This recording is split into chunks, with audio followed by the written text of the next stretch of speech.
Assalamualaikum.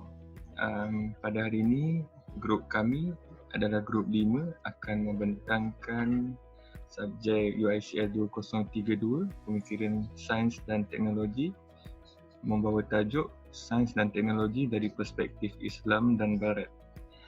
Grup 5, saya Syazwan Zarif bin Abdul Karim.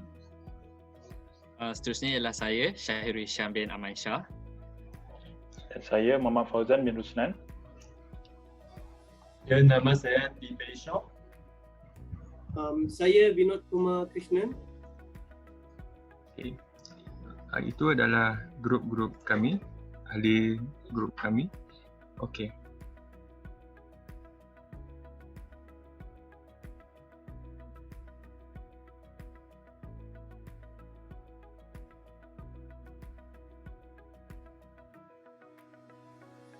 Pengenalan.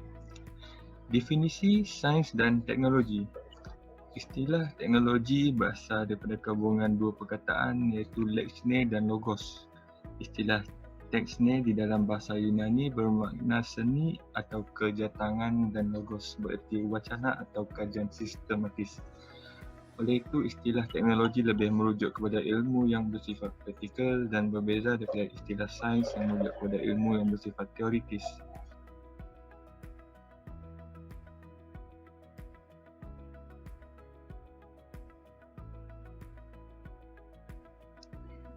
Okey, seterusnya bagi ciri-ciri sains dan teknologi Islam ialah yang pertama, kita berteraskan prinsip tauhid. Apakah itu prinsip tauhid? Prinsip tauhid bermaksud bahawa Allah SWT merupakan Tuhan yang menciptakan keseluruhan alam semesta termasuk isi-isinya. Antara kebesarannya ialah penciptaan manusia, haiwan, tumbuh-tumbuhan dan termasuk juga kehidupan yang tidak dapat dilihat dengan mata kasar kita. Bagi yang kedua ialah integrasi antara ilmu akli dan ilmu nakli. Ilmu nakli ialah ilmu yang bersumberkan dari akal manusia seperti pengurusan dan falsafah, manakala ilmu nakli pula ialah ilmu yang diperolehi dalam Al-Quran dan As-Sunnah seperti hadis dan akidah.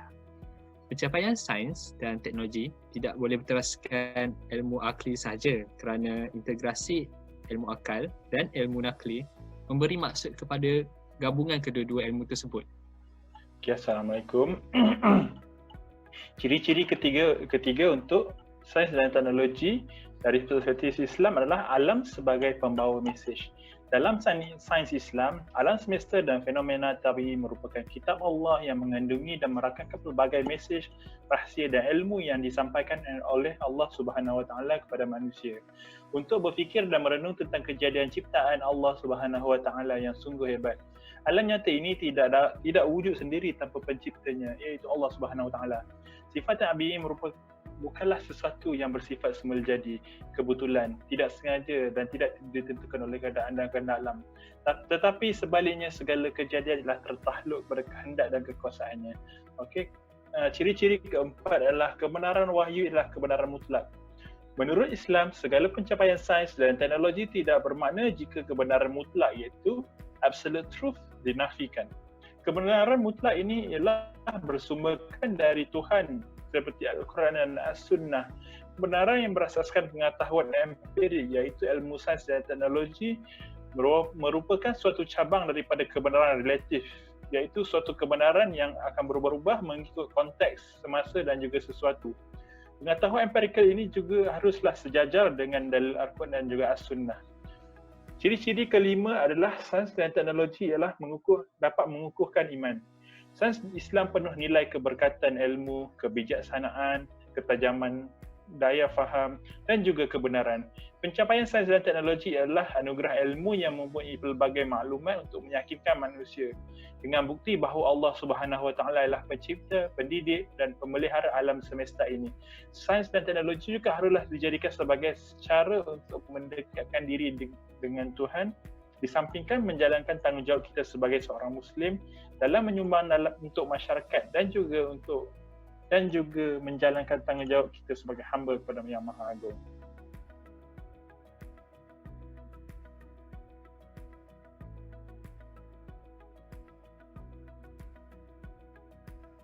Ya, saya Tipe Shah. saya akan membentangkan sebab pasal ciri-ciri sains dan teknologi baru, iaitu yang pertamanya percaya kerasionalan. Kerasionalan dipentingkan di Barat sebagai konsep dalam kajian pertimbangan dan membuat keputusan.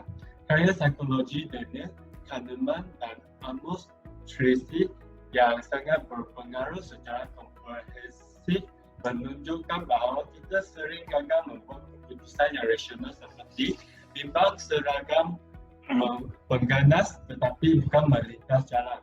Ahli psikologi Greg Girenzer telah menunjukkan bahawa walaupun banyak teoretik yang kita gunakan mungkin tidak sempurna, keduanya berguna dan cekap.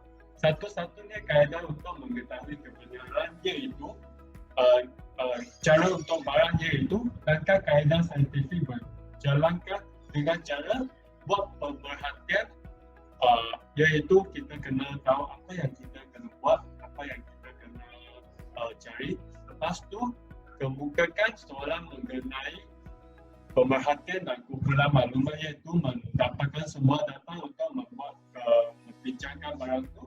Lepas tu membentuk hipotesis, gambaran sementara tentang apa yang diperhatikan dan buat ramalan berdasarkan hipotesis tersebut. Selepas itu ialah sikap bebas emosi sebagai kunci mencapai kerasionalan.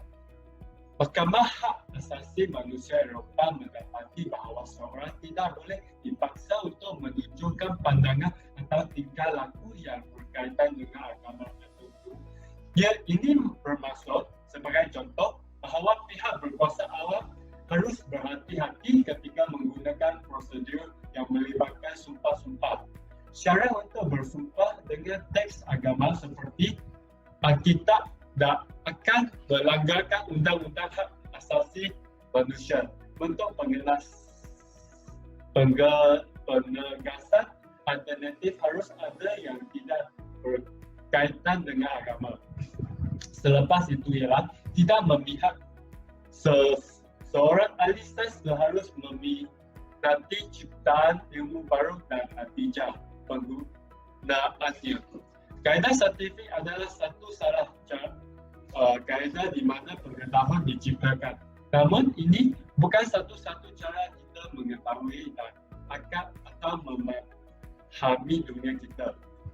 Metodologi penyelidikan adalah peraturan dan prosedur di mana pengetahuan dihasil dan dikongsi. Mereka membenarkan penyelidikan dan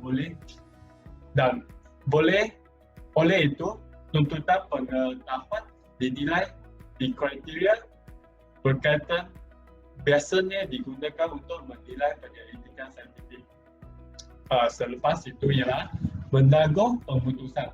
Kenyataan sains dibuat hanya berdasarkan asas bukti yang meyakinkan, iaitu mereka hanya mempercayai data tapi bukan mempercayai seseorang yang membagikan mentah. Kebolehpercayaan. Saya ingin sambung ke poin yang seterusnya dalam ciri-ciri sains dan teknologi dalam perspektif barat. Ciri-ciri seterusnya ialah pemecahan. Sains sebagai aktiviti yang kompleks dan ia dapat dipecahkan kepada disiplin, subdisiplin dan subdisiplin lain. Sains dibahagikan kepada beberapa bidang seperti sains formal, sains semula jadi dan juga sains sosial. Sains formal merupakan kajian terhadap logik dan juga matematik. Sains semula jadi pula merupakan kajian terhadap fenomena semula jadi yang merangkumi subdisiplin lain, manakala sains sosial merupakan kajian terhadap tingkah laku manusia dan masyarakat.